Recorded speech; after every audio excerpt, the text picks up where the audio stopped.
अभी भी पहले भी आपको बोला ये सब होता है, होता रहेगा, लेकिन हमें प्रभु के चरणों में आ जाना है, प्रभु के निरंतर उससे प्रार्थना करनी है, उसके बताए हुए रास्ते पे चलना है। एक वचन और मेरे साथ निकालें, दूसरा कुरिन्थियों, जहां पौलुस हमारे उन क्लेशों के बारे में बोल रहा है। दूसरा कुरिन्थियों का 4वां अध्याय और उसके 7वां वचन, हमारे पास हालेलुया वह मिट्टी के बर्तनों में रखा है कि यह असीम सामर्थ्य हमारी ओर से नहीं, पर परमेश्वर ही की ओर से है। हालेलुया। और आगे पढ़े, हम चारों ओर से क्लेश तो भोगते हैं, पर संकट में नहीं पड़ते, निरुपाय तो हैं, पर निराश नहीं होते, सताए तो जाते हैं, पर त्यागे नहीं जाते, गिराए तो जाते हैं, पर नष्ट नहीं होते। एक और 10वें वचन हो, हम यीशु की मृत्यु को अपनी देह में हर समय लिए फिरते हैं। हालेलुया। पौलुस पूरे जीवन में जहां जा गया उसको बहुत तकलीफ उठाने की पड़ी, बहुत से लोग उसके साथ हुए, लेकिन अधिकतर जगह कई बार उसे जेल में डाला गया, कई बार मार के पटक दिया, मरा हुआ समझ के, लेकिन एक जो ये वचन उसको ने अपने हृदय में बसा लिया था, क्या?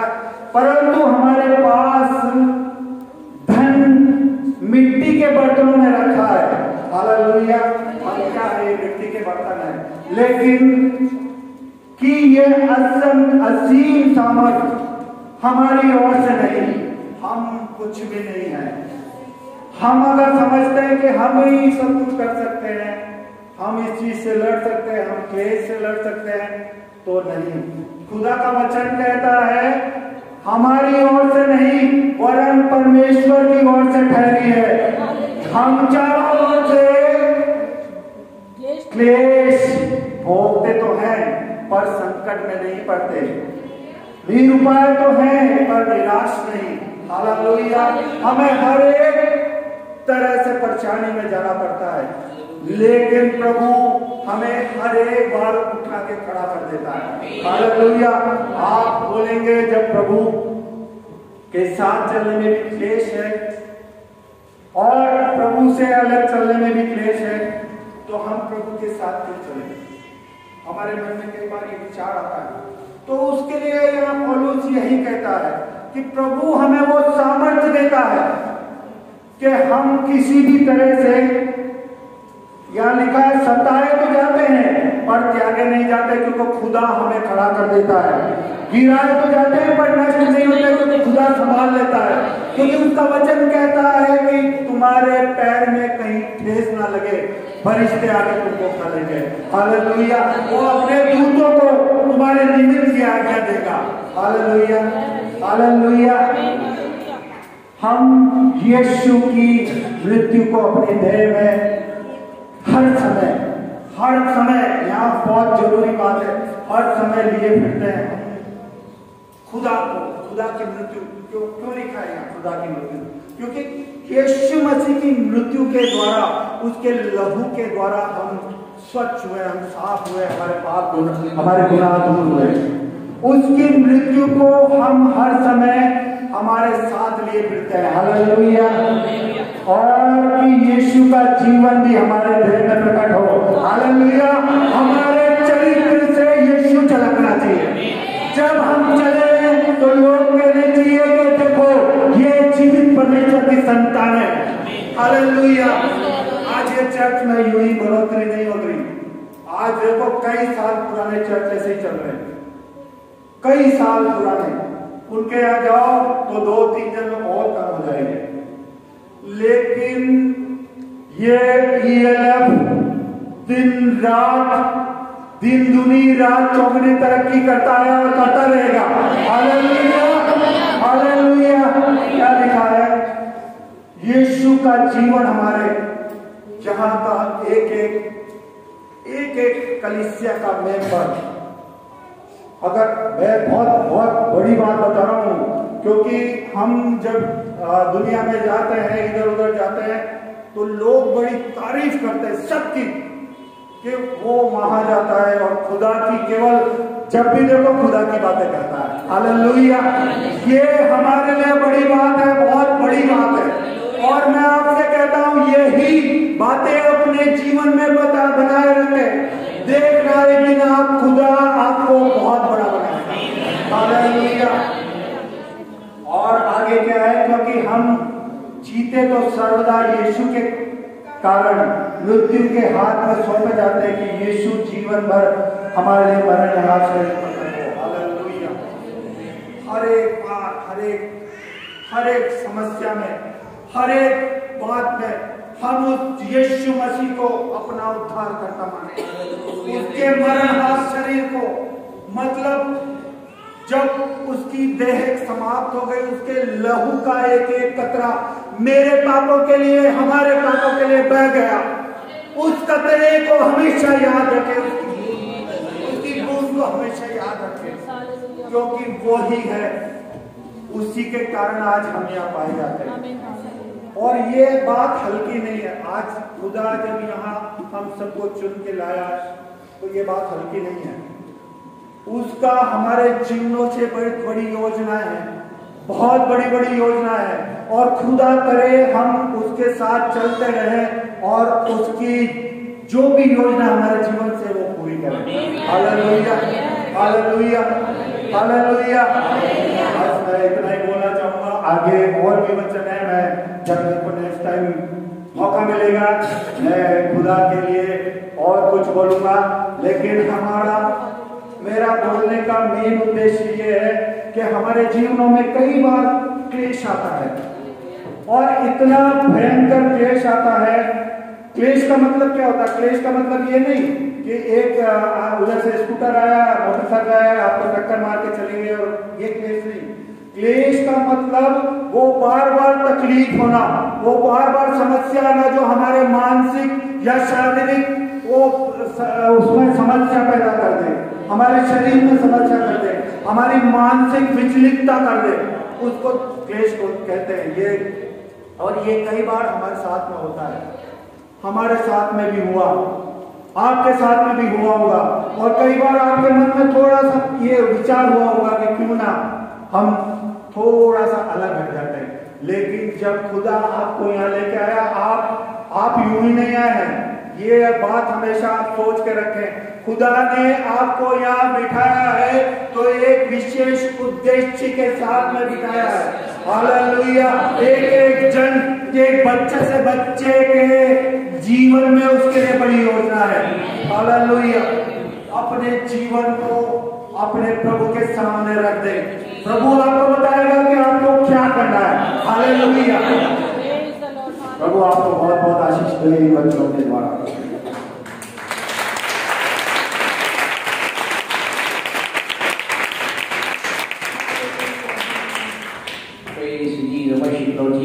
हम इन बातों के अंतर्गत अपने आप को बनाए रखिए। याद रखिए, परमेश्वर हमसे अद्भुत रीति से हमें यूज करना चाहता है, जो डायरेक्ट चाहता है, वो चाहता है कि हमारे जीवन में अद्भुत चमत्कार हो। तो क्यों ना आज हम एक बात को गीत के द्वारा इस बात को बोले, मुश्किलें कितनी भी हो, असंभव कुछ भी नहीं। मुश्किल हमें रोकने ना पाए, कोई क्लेश हमें रोकने ना पाए, कोई कष्ट हमें रोकने ना पाए, लेकिन हम एक कदम आगे बढ़कर उनकी महिमा करें। साजिश हमारे विरुद्ध रची जाती है। याद रखें, परमेश्वर के लोगों के विरुद्ध रची गई, जो प्रभु के लिए चुने गए उनके लिए रची गई। हम परमेश्वर के वचन को शुरुआत से अंत तक देखें, उत्पत्ति से लेकर प्रकाशित वाक्य तक, हर प्रभु के चित्त का जन्म, जो प्रभु से जिसने प्रेम किया, जो जिसने कहा कि मैं परमेश्वर की बात को मानूंगा, जिसने कहा कि मैं परमेश्वर की राह पे चलूंगा, मैं पवित्रता पे चलूंगा, मैं सच्चाई में चलूंगा, मैं धार्मिकता में चलूंगा, उसके जीवन के अंदर क्लेश, केवल क्लेश नहीं, क्लेशों की बाढ़ आई, उन्हें मारा गया, उन्हें खड्डों में डाल दिया गया, उन्हें जेल के अंदर डाल दिया गया, शेरों के मान में डाल दिया गया। लेकिन सारी बातों के बीच के अंदर उन्होंने कहा हम ना रुकेंगे। आपसे कहना चाहते हैं, मेरे आपके दिल में यदि ये निर्णय है और आपसे कहना चाहते हैं, कई बार हम पीछे हट जाते हैं, लेकिन हमारा परमेश्वर हमसे प्रेम करता है। प्रभु क्या वचन हमारे जीवन के लिए बहुत अद्भुत है। एक वचन पढ़ करके हम आगे प्रभु के नाम को धन्य करेंगे, प्रभु के नाम की तारीफ करेंगे, प्रभु के नाम की बड़ाई करेंगे। एक बात को हमेशा याद रखें, जीवन में क्लेश के कारण, संकट के कारण या किसी पत्नी कारण आप पीछे हट गए और अगर आपके मन में विचार है क्या आज भी मेरा प्रभु मुझसे प्यार करता है, क्या आज भी मेरा परमेश्वर मेरे जीवन के अंतर्गत दया कर सकता है, करना चाहता है, आपसे कहना चाहता है इस वचन को हमेशा याद रखिए, कभी पीछे ना हटे। लेकिन यदि कभी आपके जीवन में ऐसी बात आ गई है, चले गए हैं, इस बात को हमेशा याद रखें। दूसरा तिमोथेयुस उसका दूसरा अध्याय और कोई मेहरबानी से उसकी 3 अध्याय को पढ़े और उसके पश्चात हम इस बात को गीत के द्वारा बोले, कितनी मुश्किलें आ जाए, कितना कष्ट आ जाए, हम परमेश्वर की महिमा से पीछे ना हटेंगे। यदि हम अविश्वासी भी हो हालेलुया, तो भी वो कौन? परमेश्वर विश्वास योग्य बना रहता है। After that he is faithful, इन सारी बातों के बाद भी वो विश्वास योग्य बना रहता है। हालेलुया, कितना अच्छा मेरा प्रभु है, कितना अच्छा आपका प्रभु है, कितना अच्छा हम सबका पिता है, वो विश्वास योग्य बना रहा है। क्यों? क्योंकि वह आप अपना, इसका मतलब क्या है?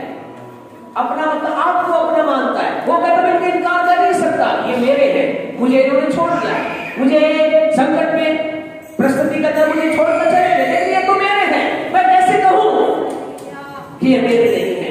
दे आर माइन, ये मेरे हैं, मैं अपनों का इनकार कैसे करूं? कहता है वो अपना इनकार नहीं कर सकता, आप वो उसके हैं। आपसे कहना चाहते हैं आज की रात आइए एक निर्णय के साथ आगे बढ़े। मैं जैसा करते यहाँ लोग 12-12 के बाद बात करें, और आशा के अंतर्गत आनंदित रहे, क्लेश के अंतर्गत स्थिर रहे, क्लेश हमें टिकाने ना पाए। आइए समय मेहरबानी से अगर आप खड़े हो सकते हैं तो खड़े हो जाएं और अब मिलकर के 5 मिनट का अपनी समाप्त करेंगे और मिलकर के आप खुदा के सम्मुख आकर कहें। मुश्किलें कितनी भी हो जाएं, हम पीछे हटने वाले नहीं हैं। मुश्किलें जैसी भी आ जाए, आपकी जगह कोई चीज वो आशीष को रोक ना पाएगी। आपको कहना चाहते हैं शादी से कोई भी रचे, राजा हो महाराजा हो कोई भी हो, उसकी कोई शादी कामयाब ना होने पाएगी। मुश्किलें कितनी भी हो, असंभव कुछ भी नहीं, राह कितनी भी हो, मंजिल लेके आएगी। मुश्किलें कितनी भी हो, असंभव कुछ भी नहीं, राह कितनी भी हो,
वचन के कारण जब मेरे जीवन में परीक्षा आएगी तो मैं तेरे साथ रहने का वायदा करता हूँ।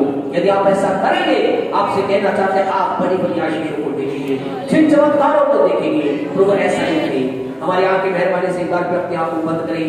हम प्रार्थना करेंगे यदि आज अपने जीवन में कोई ऐसी बात है जिसके लिए आप चाहते हैं प्रार्थना की जाए, हम आपके लिए प्रार्थना करेंगे। आप सीधे हाथ को आप खड़ा कर सकते हैं, सबकी आंखें बंद रहे, कोई दर्द ना देखे, प्रार्थना में चलिए। प्यारे पिता, हम परमेश्वर के नाम से आपके पास आए हैं। प्रभु आज के सुंदर समय के लिए आपका धन्यवाद देते हैं, आपके वचन के लिए आपका धन्यवाद देते हैं। मुझे आज की रात अपने परिवार में रखी गई गुलाम परिवार पर आपकी आशीष आपके बरकत दो। जिन लोगों ने अपने हाथ को खड़ा किया है या परमेश्वर के कारण खड़ा ना किया प्रभु जी, जिनके जीवन में जो भी कष्ट है, परेशानी है, चिंताएं हैं प्रभु जी, इस समय आपकी सामर्थ्य से निकले जीवन करने पाए, आशीष करने पाए, यीशु तेरे नाम से ऐसा होने पाए। धन्यवाद तू आप ऐसा करने जा रहे हैं, यीशु मसीह के नाम से मांगते हैं, आमीन। हमारे परमेश्वर का प्रेम, परमेश्वर का रूप है, पवित्र आत्मा के सहभागिता से लेकर यीशु के दूसरे आत्मा तक हमारे साथ संस्था के तमाम विश्वासों के साथ विशेष उपवास के साथ बैठे लोगों के साथ बनी रहे। आमीन आमीन। 8 मिनट के लिए